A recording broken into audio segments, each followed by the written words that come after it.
बिहार की पॉलिटिक्स में ना एक बहुत बड़ा तूफान आने वाला है। देखिए, 2025 का चुनाव कोई आम चुनाव नहीं है, ये तो 3 पीढ़ियों की सीधी टक्कर होने वाली है। तो आखिर कौन जीतेगा सत्ता का ये खेल? चलिए समझते हैं इस पूरे दिलचस्प मुकाबले को।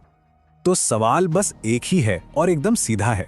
2025 में बिहार की जनता अपना भरोसा, अपना भविष्य किसके हाथों में देगी? इस भरोसे की जंग में ना 3 बहुत बड़े खिलाड़ी मैदान में हैं और यकीन मानिए हर किसी का दांव बहुत बड़ा है। तो सबसे पहले मैदान में है प्रशांत किशोर। जी हाँ, वही रणनीतिकार जो अब तक पर्दे के पीछे से सरकारें बनाते और बिगाड़ते आए हैं। लेकिन अब सीन बदल गया है।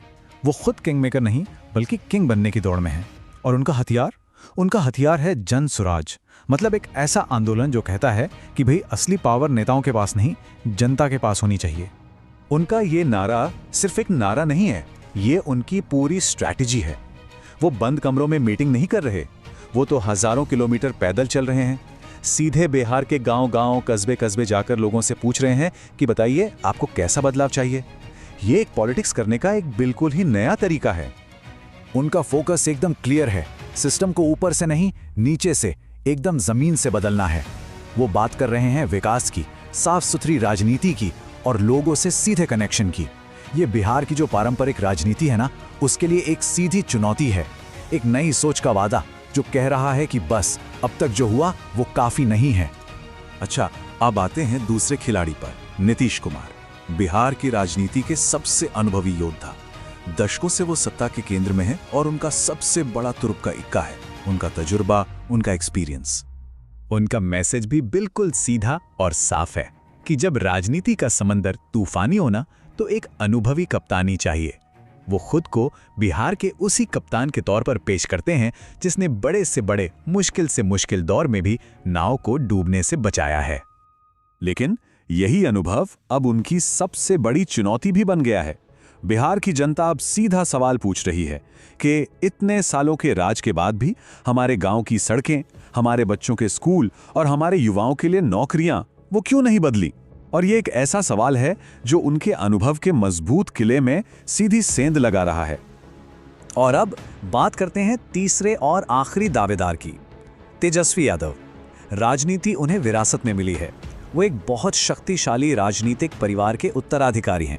लेकिन उनकी सबसे बड़ी जंग इसी विरासत से आगे निकलकर खुद को एक नए दौर के नेता के तौर पर साबित करने की है। तो उनके लिए चैलेंज एकदम साफ है।